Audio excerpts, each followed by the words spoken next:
caso Lola Chomnalés habrían encontrado un elemento fundamental, Mauro. Es así, la información la publica el sitio de noticias subrayado.ui.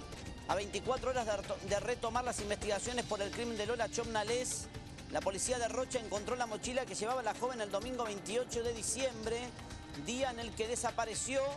La mochila fue encontrada en el entorno del lugar donde fue hallado el cadáver del adolescente, a unos 150 metros de la playa. Ahora hay un hermetismo total en la investigación, porque se ha acercado toda la zona donde apareció esta mochila. Lo que a mí se me dice es que están totalmente convencidos de que es la mochila. La información que vos tenés es que hay o no hay algo adentro. Se encontraron cosas dentro de la mochila. ¿Que sí? No me pueden dar datos puntuales. Había cosas dentro de la mochila. Se encontró algo dentro de la mochila y ya fue enviado por orden del autor de la jueza de la causa inmediatamente a realizar las pericias correspondientes. No se descartan algunas novedades en las próximas horas. ¿Podría tratarse de posibles detenciones? Sí. No, inclusive le digo más, no se descarta, y esto sí dentro de la órbita judicial, que nuevamente el entorno familiar se ha citado en el. No descarta que el autor del crimen de la joven sea un menor de edad. Queremos saber si se puede realizar algún análisis para determinar si se encuentra alguna huella o se puede hacer ADN de contacto. ¿Qué se puede hacer para llegar a una pista más concreta? Se puede hacer sin ningún problema una prueba de ADN con células de descamación que pueden haber quedado de la persona que manipuló esa mochila. Obviamente que va a haber también material genético de la chica, pero también se debería encontrar algún tipo de material adicional que puede pertenecer a quien manipuló la mochila. O sea, si alguien manipuló esa mochila previamente a ser abandonada allí, es posible que se pueda hacer una prueba genética. Hubo varias tormentas, hace 17 días que apareció el cuerpo. ¿Puede quedar material genético en esa mochila? Bueno, el agua es enemigo del ADN. A veces quedan lugares protegidos de las inclemencias del tiempo que pueden llegar a dar algún resultado. Gustavo. O sea, no necesariamente el hecho de que haya habido una tormenta va a hacer que no haya más material, ¿no? O sea, habitualmente los jueces nos preguntan, pero ¿cómo sé yo, nos dice el juez, que eso no fue un contacto que tuvo el individuo meses antes, por ejemplo, o días antes? Y no hay o días después. De saberlo. O después, sí. No hay manera de saberlo desde el ADN. No hay fecha. No podemos, o sea, no se puede establecer una circunstancia temporal. No se puede decir cuándo ocurrió ese contacto del individuo con el elemento. Lo único que se puede decir desde el ADN es que ese material genético está allí. Este es el camino que hace desde la playa, según la reconstrucción que hicieron los investigadores. Y acá vemos pisadas del personal policial que subió desde la playa para llegar a la escena del crimen. Fíjense la diferencia de lo que era la playa con esta zona. Ni siquiera se escucha el ruido del mar, va perdiendo intensidad. Si pidió ayuda, no la escucharon. Siguen los interrogantes en el caso Lola Chomnalés, 15 años, está el cuerpo, sabemos que tiene heridas cortantes, suponemos, de acuerdo a las informaciones de Arma Blanca. En el medio un cambio de un juez, no hay detenidos.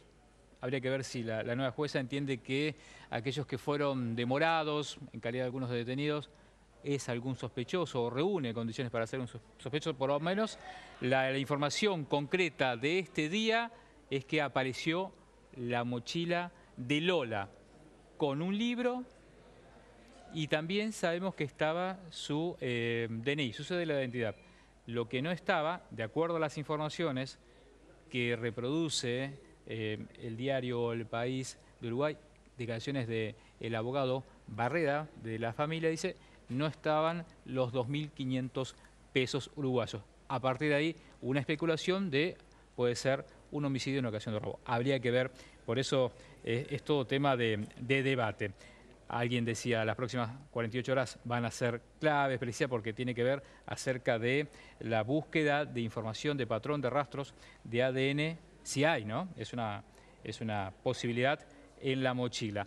Para analizar este tema tenemos tres invitados. Vamos a estar con la criminalista, en este caso Olga Fernanda Chávez, le agradecemos que esté con nosotros. Tenemos al abogado penalista, amigo de la casa también, Roberto Damboriana, para que nos dé su mirada legal.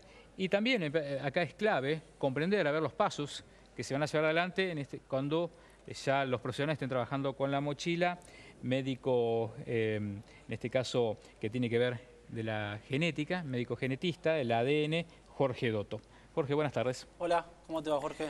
Bueno, principalmente, digamos, arrancaría con usted porque estamos a la expectativa de cómo se va a llevar adelante la investigación, ¿no? Se habla de levantar, digamos, de esa manera, así se, digamos, ¿cómo es ese procedimiento? ¿Cómo hacen los profesionales? ¿De cuáles son los cuidados que hay que tener cuando uno se encuentra con algún elemento que me pueda dar pistas de a ver si encuentro huellas o rastros genéticos? Primero lo que hacemos es buscar en una superficie que puede llegar a ser este vaso o cualquier otro elemento y con un hisopo que no es técnicamente este, pero para que se vea y que la gente lo sienta más familiarizado, es un hisopo muy parecido a este que tiene una mayor superficie, pero lo que nosotros buscamos son células. Las células son las que contienen un núcleo que tiene ADN. Todas las células del cuerpo tienen núcleo, excepto los glóbulos rojos. Ahora, lo que nosotros estamos buscando, cuando buscamos ADN, es el material genético que nosotros tenemos. El material genético se puede guardar en un tubito muy parecido a este y se guarda la mayor cantidad posible puede ser un medio ¿Cómo es? de, a ver, de solución. esa mirada, ¿no? En este caso es una mochila, Sí. Por obviamente su expertise, dice, bueno, en esta zona puede haber algún rastro, es fácil, uno lo halla de manera simple o se necesita algún tipo que sea fácil, a veces no es fácil por el tema de que puede estar al aire libre y se puede contaminar. Ahora, ¿qué es lo que nosotros buscamos para que la gente entienda? Cuando nosotros analizamos el genoma humano, que son los genes, somos 99% iguales en nuestra composición genética. Nos diferencia solamente el 1%. En ese 1% hay ciertas regiones en el ADN que son regiones que se repiten en las personas. Son regiones que son únicas de las personas como si fuera la huella digital nuestra. Que esa hace que nosotros cuatro y toda la gente que está viendo tenga una gran variabilidad entre las personas. Ahora, lo que se hace es el ADN que se busca en una muestra, se aísla por diferentes diluciones de sustancias y alcoholes. Ese ADN se amplifica en lo que se llama la PCR, que es la reacción en cadena polimerasa, que es como si fuera un pequeño horno que fotocopia ADN. Esa fotocopia de ADN lo que nos permite es después usarlo en un gel que puede llegar a ser como una gelatina que uno puede llegar a comer expandido y con cargas eléctricas migra. O lo usamos en una computadora y vemos picos. Cuando nosotros vemos que una muestra de una persona que nosotros conocemos coincide con una muestra que nosotros encontramos en otro lugar, ya sea en el gel que tiene como las bandas similares o en los picos de la computadora que coinciden, nosotros estamos afirmando que identificamos esa misma persona. El ADN no miente, el ADN identifica, pero el ADN no culpa, digamos, para que se entienda. Por lo menos es una prueba que puede llevarse al expediente y puede ayudar en una investigación y encontrar a una persona, por lo menos. En el año 1985 fue la primera vez que el doctor Jeffries hizo en Inglaterra esto con su asistente de laboratorio y determinó que su papá y su mamá le daban la información genética y que ella tenía una información genética que es lo que se llama marcador genético o huella digital en ese sentido de la genética, que es lo que expliqué ahora. Entonces lo que nosotros identificamos es que haya coincidencia entre una muestra y otra. Ahora vamos a seguir con eso, doctor. Doctor, bueno, a ver, pienso desde la causa, ¿no? Por eso, qué importante. No, claro. Importante en la causa. Yo siempre digo lo mismo. Cuando entran los elefantes, todo esto que estamos diciendo aquí, o lo que vamos a decir aquí, es cuando se estropea. Por eso que yo digo, ¿el abogado qué hace? El abogado primero investiga. El abogado ya sea por la querella o por la defensa. O por la defensa. Muchas veces dice, pero ¿por qué el abogado tiene que investigar? Y para eso está el fiscal, para eso está el juez. Bueno, depende el rol que ocupe cada una de las partes. Si el abogado es querellante, va a aportar pruebas al expediente. Pero también si es defensor, muchas veces si está falsamente acusado una persona, tiene que ir con todo su equipo, que el equipo es el abogado, lo único que hace, escribe, dice, califica el hecho y dice qué pruebas contiene para desechar las que están mal hechas. Entonces uno tiene que ir con el genetista en el caso o con la licenciada en criminalística. Entonces, ¿qué hace uno? Junta toda esa documentación y dice, este es el material técnico, por lo cual esta persona es imputada de tal delito, debe ser imputada de tal delito, o esta persona debe ser sobreseída. ¿Hay, según su entender, su experiencia, lo que está trascendiendo por la prensa, ¿no? ¿Imagina que hay algún dato, hay algo en este expediente o no hay nada? Yo, en el expediente, lo que pasa es que cómo ha actuado la jueza. La jueza ha actuado, en principio, para callar el clamor popular, deteniendo gente. Esto es lo que ha hecho la jueza, la primera, la que intervino en la causa. ¿Por qué? Porque uno veía cómo iba la gente detenida esposada, cuando realmente no tenía elementos, porque a las 24 horas, el Código Procesal Uruguayo tiene 48 horas para resolver la situación de una persona que es detenida. Entonces, rápidamente tenía que liberarlo. ¿Pero por qué? Porque había empezado con una mala investigación. Primero, cualquier criminalista de cualquier parte del mundo, lo primero que vemos en televisión, que lo hacen continuamente, lo primero que hacen es buscar elementos que puedan incriminar a una persona. Y después, con esos elementos... Claro, que yo la pueda tener frente a mí, en todo caso ahí comienzo a indagarlo. Por ejemplo, lo que hablamos el otro día, yo lo primero que hubiera hecho, toda la ropa, a ver si hay elementos de contacto, que es lo que hablamos con la licenciada. ¿Para qué? Para que después el genetista pueda, con esos hisopados que realiza, ya sea hisopados vaginales para ver si hubo violación, y en la ropa para ver si encuentra elementos para poder decir de quién es eso. Después vamos a investigar la colilla de cigarrillos que tanto se habla que estaba cerca del cuerpo. Hay que ver no solamente la antigüedad del papel, hay que ver también si tiene un ADN y si ese ADN es completo o no. A esta altura, usted, licenciada, ¿qué ve? A ver, como digo esto, lo más suave posible. Lamentablemente lo que se vio en las cámaras en un principio, en una primera búsqueda, no era lo que hubiera sido esperable para un caso de esta trascendencia y esta importancia, ¿sí? Lo ideal es que, como a veces vemos, que baja la gente científica, vayan con el traje para no contaminar, porque, por darle un ejemplo, si un cabello de una persona queda en el lugar, tenemos que obtener 50 muestras de cabello, en el caso siendo de la cabeza. Sería difícil procesar tanto si tenemos que considerar que todos los peritos fueron sin usar una cofia, sin usar elementos protectivos, sin usar barbijo para evitar estornudar. Y los veíamos, lamentablemente, con un simple chaleco que decía policía científica, cortando una ramita y moviendo la arena.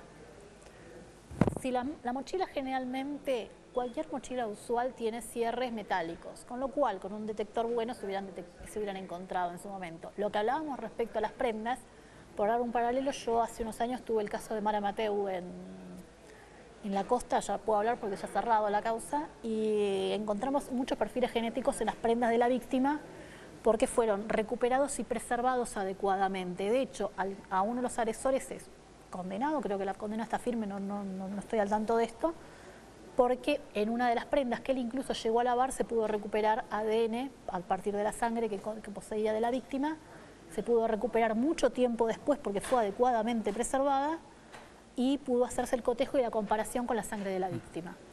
Si se procesa adecuadamente, las evidencias se pueden encontrar y mantener. Jorge, ¿comparte? Comparto plenamente lo que dice la licenciada, porque todo empieza del trabajo que hacen ellos en, primero, tratar bien la escena del crimen, que es donde uno va a obtener el ADN. ¿Sabemos si se trató bien la escena del crimen? Se trató mal, porque yo cuando veíamos el tema del palito que dice Olga, el tema del palito porque ella misma lo había descrito, y que era que tenían que toda la arena, ir con una aspiradora y por lo menos con esa aspiradora recogen la arena, por lo menos una gran parte, y después se tamiza. Ahí hubiéramos encontrado enseguida, porque se encontró las 24, 48 horas, hubiéramos encontrado tal vez algún pelo, no pisadas, pero sí hubiéramos encontrado elementos para que después los genetistas puedan determinar si eso es completo, es incompleto y con eso porque todo parte del origen. Cuando uno tiene una buena muestra, después se puede trabajar de una manera mucho más efectiva. Pasó bastante tiempo. Solo ahora tenemos la mochila, es decir, como una mochila y la ropa, yo calculo que la ropa. Hay algo que es importante aclararlo para que se tenga magnitud de cómo es el ADN. Cuando se hacen estudios arqueológicos, que se habla de huesos de Homo sapiens o Neandertal, digamos, de los miles y miles de años que tienen, ahí hay ADN y ahí podemos determinar específicamente, digamos, qué tipo de ADN tiene. Entonces, en este tipo de cuestiones, uno lo que trata de hacer es disminuir la mayor cantidad posible de riesgo o tener el cuidado mayor posible para que la muestra sea lo más adecuada posible. ¿Por qué es eso? Cuanto vos mejor calidad de ADN tenés, podés que el ADN tenga un rendimiento mucho mayor en su detección. Y después tiene un nombre y apellido si es alguno de los imputados, en cualquier causa penal. Llámese Lola, llámese la causa de esta chica Melina Romero, llámese cualquiera, porque hasta ahora no hay imputados, pero todavía no se han sacado muestras. Hay un solo cigarrillo en el caso de Melina Romero, pero ese caso, ¿por qué decimos ese caso? Porque también habría que haberle examinado después la ropa, si existió ese roce, y así en cualquier causa, ¿eh? Por eso que nosotros decimos, mala investigación, el final realmente se torna confuso y a veces los imputados, que realmente se podía haber coleccionado una serie de pruebas, se cae, ¿por qué? Porque entraron los elefantes y la han estropeado, ¿no? ¿Puede ser perfecto el crimen este? A pesar de que todo parece que no es un trabajo profesional, digamos, a todo indica que es un robo, pero sin ningún tipo de información. Pero el otro día Mauro iba con... No existe un crimen perfecto, existe un crimen mal investigado. Mal investigado. Si adecuado, o sea, lamentablemente dejaron pasar los días, con instrumental adecuado hubieran podido detectar la mochila porque, bueno, siempre tiene cierres metálicos y eso con un buen detector se ubica. Se hubiera ubicado. Estaba a 100 metros nada más, ¿no? Todo, o sea, si el sujeto fumó en el lugar, se encuentran colillas de cigarrillo, se encuentran muchas cosas. El paso del tiempo siempre está en contra de esto. A ver, Olga, doctor, tenemos justamente, Mauro estuvo en el lugar de los hechos, estuvo recogiendo información y tiene que ver justamente con las pericias. A ver qué es lo que nos traía Mauro. Bueno, después de recorrer mucha zona de laberinto, de árboles, de dunas, de vegetación y demás, llegamos a un lugar donde todavía se ve la tarea de los peritos. Fíjense, guantes que usaron los peritos para hacer probablemente los primeros estudios sobre el cuerpo de Lola Chomnales. Todavía quedaron acá en el lugar. A ver, certezas, hay muy pocas. Certezas en este escenario, ¿sí? El lugar. Para los investigadores en la escena primaria por ahora no han variado. Mecánica del crimen, muerte por asfixia, lo dice el forense Castro. ¿Cómo? Primero 2 puntazos al cuello en un intento por degollarla, que no prosperan. Después 2 puntazos en los brazos. Y después con la víctima, se presume, esto hay que probarlo, fundarlo y demás, con la víctima boca abajo, la asfixia contra la arena.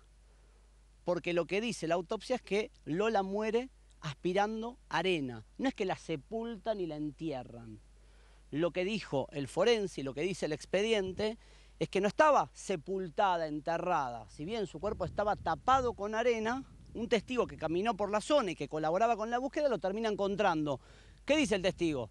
Seguí los pasos de alguien que merodeaba la zona, de una persona que curioseaba, que me llamó la atención aquel día martes 30, es decir, 2 días después de la desaparición.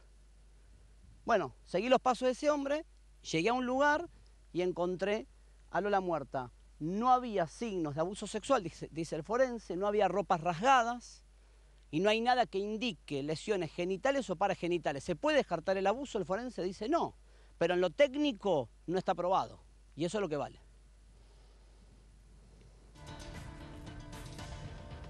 En una segunda instancia de revisión de la zona, los peritos detectaron 3 elementos que ahora son analizados, peritados, para ver si tienen que ver con el asesinato de Lola. Fíjense, todavía pasaron ya 14 días del homicidio y hay elementos que no tienen que ver probablemente con el autor, ropa tirada, todavía estaban los guantes de látex de los peritos y en esta misma zona los peritos levantaron colilla de cigarrillo, hablan de cabellos contra una madera y hablan también de haber detectado algún indicio más para establecer si tiene algún perfil genético del atacante. Insisto, hablan de un buzo, hablan de cabellos en una madera y hablan de colillas de cigarrillo. Ahora, puede ser de curiosos, puede ser de gente que después se metió en la zona porque la segunda revisión o la tercera que hicieron los investigadores, la zona ya no estaba vallada. Ya había perdido, como hicimos nosotros que entramos 14 días después, ya no hay vallas, contención, seguridad. Entonces, la pregunta es, ¿la colilla de cigarrillo que encontraron en una segunda instancia de revisión tiene que ver con el autor o es una colilla de un perito mismo que pudo haber dejado en el lugar? No sería la primera vez. Hay antecedentes, ¿eh?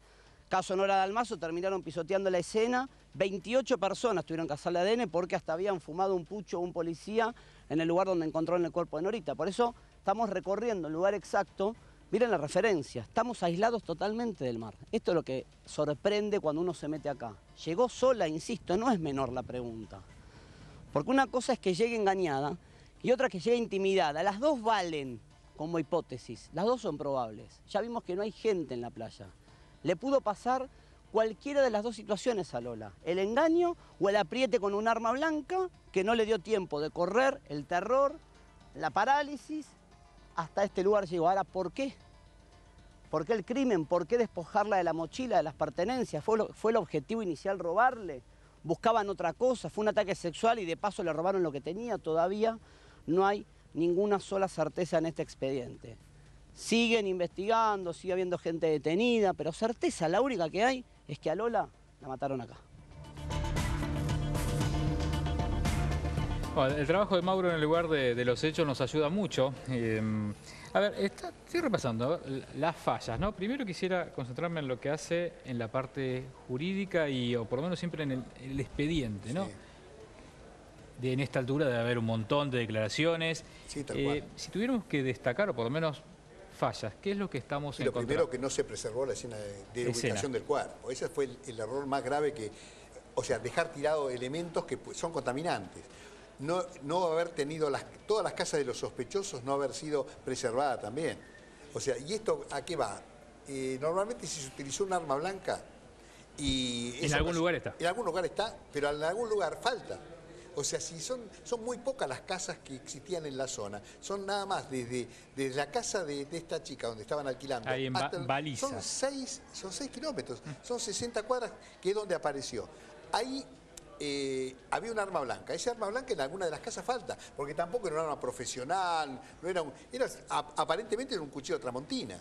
Bueno, haber allanado esos lugares, haber encontrado rápidamente, a ver si faltaba algún cuchillo. En este caso, ¿no? Mirando cómo funciona la justicia y el sistema judicial en Uruguay, ¿es una falla de quien lleva adelante la causa o es una falla de la policía? No, es una falla que lleva la causa, porque el que lleva la causa es la persona que le da instrucciones a la policía de cómo debe actuar. Tiene que estar al frente de la investigación y no atrás en el escritorio.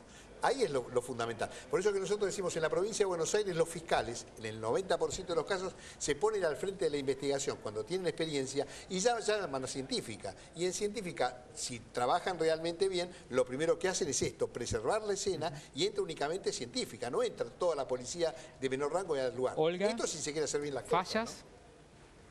¿No? Bueno, además de justamente de la no preservación de... Y no preservarlo a posteriori, porque la verdad es que poner no desconozco cuánto personaje o... Sí, cuántas personas han trabajado poseen en Rocha como para dejar un custodio constantemente. Pero poner una guardia de 24 horas que esté irlo cambiando no es tanto. Y hubiera asegurado que, por ejemplo, o sea, ¿qué seguridad tenemos ahora de cualquier evidencia que encontraron, esta colilla de cigarrillo o algo así, que no pertenezca a policías, medios, cualquiera de los periodistas? Porque no tienen la obligación de saber, sería lo ideal, pero no tienen la obligación de saber que contaminan y que tampoco puede la gente de científica dejar los guantes ahí tirados.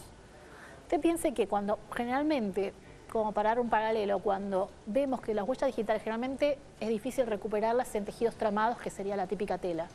Entonces, por eso siempre, sabiendo que esto después muchas veces los polos dactiloscópicos imposibilitan o dificultan mucho recoger perfiles genéticos, se mandan directamente a hacer búsqueda de ADN. De las prendas de ella hubiera sido ideal recuperar ADN, si había ADN de contacto en la superficie. Y si no se recuperaba de esas, en todo lo que pudiera estar alrededor. Es trabajoso, pero se puede hacer. Entonces acá volvemos a ese viejo axioma que es no hay crimen perfecto, sino que hay una mala investigación. Exacto. Bueno, por lo menos ya podemos empezar a calificarlo, el homicidio. Ya hay un robo. Por lo menos todo indica, ya a partir faltó dinero. Falta el dinero. Ya a falta de dinero ya tenemos una primera calificación que, por supuesto, ese robo hay que ver si fue seguido de muerte o ha sido a posteriori. Yo calculo que la mochila, si fue a 100 metros, esa mochila se la han sacado y la han enterrado en el lugar, previo a sacarle el dinero, ¿no? Hay que ver ahora cómo sigue esta investigación. Yo creo que se va a seguir sobre todas las personas que por lo menos están sospechadas. Sí, ¿Qué quiere decir sospechado en Uruguay? Que vendría a ser una falta de mérito, porque no tiene elementos para procesar, pero tampoco tiene elementos para sobreseer. Por eso que sigue contra todos esta imputación, ¿no? Es interesante lo que decía el doctor y la licenciada, porque después que uno tenga una buena muestra de ADN, hay que compartir ese ADN y compararlo con todos los que serían sospechosos. Es la hipótesis que manejamos, ¿no? O sea, que es una posibilidad, digamos, por la gente que nos está viendo, hay una posibilidad de que haya algún rastro. Que no lo podemos determinar. Tal vez no. No, tal vez no. Tal vez no nos encontramos con nada. Ahora, ¿cuáles son los debates en el mundo sobre estos temas? Que son las bases de datos de ADN de las personas, en el cual ciertos lugares en el mundo lo que hacen es tomar de los criminales que tienen, digamos, culpabilidad y están condenados, le toman una muestra de ADN por si después tienen libertad condicional y cometen algún delito para que eso pueda ser comparado. Ahora, ¿cuál es el debate sobre esto? Sobre la identidad y la privacidad de la persona, porque el ADN es una información que tiene, no solamente en este caso de coincidir muestras, sino que tiene la información de todo lo nuestro. Pero rebato esa parte como la huella digital. La huella digital también incrimina. ¿Me dejás terminar un segundo? Entonces, lo que uno tiene ahí, además de esto, es la información de que si tiene cierta predisposición a desarrollar una enfermedad. Entonces, ¿cuál es el debate que viene? Si no lo tiene un Estado o la policía, por ejemplo, o el FBI en Estados Unidos o en Inglaterra, la policía de Inglaterra, si alguien tiene información tuya, podría ser utilizada para eventualmente pueda hacer una precondición médica y te corre. Entonces, el debate en el mundo ¿es bueno tener base de datos de ADN o es malo? Para ciertos casos me parece que es bueno. Si me permiten, ahora seguimos, pero quería recuperar. Cuando estuvo Mauro Zeta trabajando en la zona, también estuvo, y tiene que ver con las fallas, ¿no? De las fallas de la investigación en la casa o en el lugar. Y enseguida había sido alquilado. Rápidamente fue alquilado, no sé si... Ahí está. Sí, en el interior estuvo. Esas son las imágenes. Que tranquilamente fue Mauro. Entró y tomó imágenes. Entró en ese lugar, pocas horas, porque llegó un día y al día siguiente es cuando ocurre esto. Ella llega el sábado y el día domingo es cuando ocurre la desaparición. Sí, recordemos que fueron detenidas tanto la madrina de Lola como el esposo de esta, ¿no? Entonces, claro, entregar rápidamente la casa realmente es la investigación, tal vez una fase de investigación. Ahí estuvo Lola, ¿no? Que también impacta, sorprende, porque es la persona, la joven que estuvo en ese lugar. Un trabajo para recoger rastros. Y es complicadísimo porque cuando uno no tiene un perímetro que está limitado... ¿Me permite? Sí. A ver, el tubito. El tubito. Cuando uno tiene un perímetro que no está realmente cuidado, cualquier persona que entra deja una muestra, deja una marca y todo eso es perfil genético. Entonces, que se guarda en ese tubo. ¿Qué es lo que estamos viendo acá? Ahora lo voy a abrir. Esto es como viene. Es una marca. Así sí, y acá con un hisopado lo que se hace es de las superficies, en este caso, que podría llegar a ser la cocina, el dormitorio, cualquiera de los utensilios, o la ropa o la mochila. Todo material puede llegar a tener ADN. Entonces, imagínate que si entró Mauro a hacer una nota, lo más probable es que haya entrado muchísima más gente. Y ha dejado perfil genético. Y todos han dejado ADN ahí. Entonces, ahí hay una gran comparación. ¿Cómo se llama esto? Eso es un tubo de recolección, en este caso específico para saliva. Porque en la saliva lo que tenemos son células de la boca, pero digamos puede ser para cualquier tipo de muestra de ADN, que es células. Se trabajan con estos hisopados. Con esos hisopados se obtienen las muestras. Por ejemplo, en este caso vos raspás adentro de la boca tuya, lo pones en el tubo y tenés que llenarlo hasta el límite donde está la línea esa que viste que dice una línea. Acá dice llenar hasta acá. Hasta ahí tenés que tener saliva. Eso está determinado que cuantificado vas a tener una muestra representativa para poder llegar a tener ADN. Y no ahora, es invasivo, después, eso es lo importante. No, para nada la justicia, es invasivo. Eso no es invasivo. Nada es invasivo. Como sería la extracción de sangre, por ejemplo. Claro, porque el ADN, por ejemplo, cuando vos agarrás y decís, bueno, hay una remera o hay una prenda de vestir con sangre, ¿de dónde saca el ADN ese? Los glóbulos blancos de la sangre, no me lo cierres. Los glóbulos blancos de la sangre tienen núcleo y ahí es donde se saca el ADN. Entonces, en este caso, donde el lugar está contaminado, vamos a tener múltiples y podemos llegar a tener miles de perfiles genéticos. Entonces, eso, como decía antes la licenciada, es mucho más complejo porque cuando vos podés procesar una muestra de estas que relativamente si hay una necesidad se puede hacer rápido. Pero, sobre todo el costo. El problema es el costo. Claro, lo que se hace generalmente es usar varias muestras en un laboratorio para que el costo sea menor porque los reactivos son caros. Pero técnicamente una muestra de ADN para uno de estos perfiles se puede hacer en 24 o 48 horas. Ahora, generalmente tarda entre 4 a 8 semanas porque dice, no lo cierre. ¿Cuánto vale? No, porque arriba, ves que arriba tiene un líquido estabilizador, que cuando vos lo cerrás, el líquido, digamos, cae y va con la saliva para estabilizar la muestra. Entonces, esta es una muestra que nosotros tomamos de saliva para otras cosas, por ejemplo, porque la saliva, que es lo que te dije antes, a partir de nuestro ADN podemos hacer perfiles genéticos para saber si tenemos predisposición a ciertas enfermedades, protección a ciertas enfermedades, cómo reaccionamos a los medicamentos, cómo reaccionamos a los alimentos. Digamos, el ADN es totalmente global y que va mucho más allá de lo que estamos viendo hoy en un aspecto forense o en los temas de paternidad, cuando se quiere determinar si realmente alguien es el padre de esa persona. Entonces, cuando vos no cuidás el origen, que es la recolección, porque vos ponete a pensar, Jorge, que lo más importante termina siendo lo más simple. Si vos tenés una buena muestra de ADN, una buena cantidad que no está contaminada, va a ser mucho más fácil de procesar y va a ser más fácil de interpretar en el monitor de una computadora. Doctor, ¿qué tiene que hacer la defensa de la familia, la víctima? ¿Qué pruebas tendría que estar solicitando? Lo primero que pues yo los veo como muy... lo que pasa es que únicamente con mucha precaución. Sí, lo primero se ha basado únicamente, ha puesto un abogado penalista. Cuando yo creo que lo que hay que hacer es poner un equipo que ese abogado penalista debe llevar. Debe llevar una licenciación en criminalística, debe llevar un genetista. Un equipo. Debe llevar un equipo. O sea, ¿para qué? Para después, con todos esos elementos, aportar a la investigación lo que la investigación no ha hecho. O sea, no es únicamente para un abogado que vaya el expediente, eso lo puede hacer cualquier profesional del derecho. Pero no con pruebas científicas que aportan únicamente los que son las personas que aportan la misma querella, ¿no? Que es la familia. Justo habló el abogado de la familia. A ver qué decía. A mí me parece adecuado ir a la verdad y tener pruebas contundentes sobre qué pasó. No cerrar un caso para decir se cerró un caso si no se llegó a la verdad. Por lo tanto, los escenarios posibles, las hipótesis que existan, en la medida en que haya pruebas contundentes se avanzará.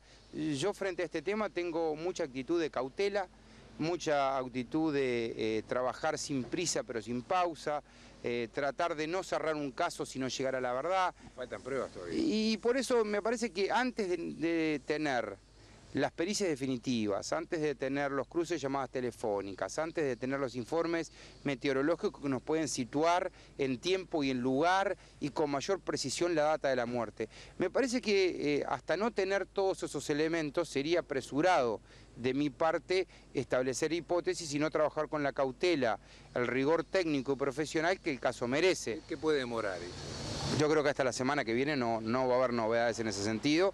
No depende ni de la labor judicial ni de la labor de la Fiscalía, menos aún del abogado defensor, pero no creo que estén hasta ya entrada la semana próxima. La prensa argentina aprovechó a criticar varios aspectos en esto, pero en uno se detuvo, que fue en el Código de Procedimiento Penal, ¿no? Bueno, el Código de Procedimiento Penal lo empezamos cuestionando los propios uruguayos. O sea que por algo el Parlamento sobre final del año votó un nuevo Código de Proceso Penal que va a regir a partir del 1 de enero del 2017. Por lo tanto, estamos en este periodo de transición entre un sistema y un código procesal que tuvo una larga vida y un sistema que va a empezar en enero del 2017.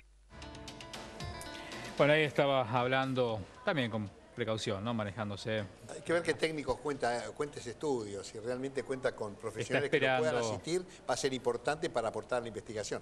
Únicamente desde el punto de vista del derecho, también lo resuelve la jueza. Acá yo calculo que lo que tendría que empezar a ver qué pasó en toda la investigación, en la parte técnica y en la parte científica.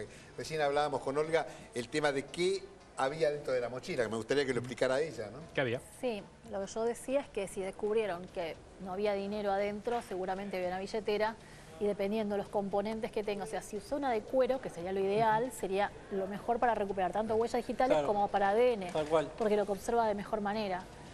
Si es de tela, por la permeabilidad y porque difícil. Si llovió, generalmente... Pero si esa mochila la agarró la policía y la abrió directamente, también tenemos un tema de contaminación. Tenemos claro. Si la levantaron y la revisaron antes, bueno, realmente es un Vamos a tener que seguirnos.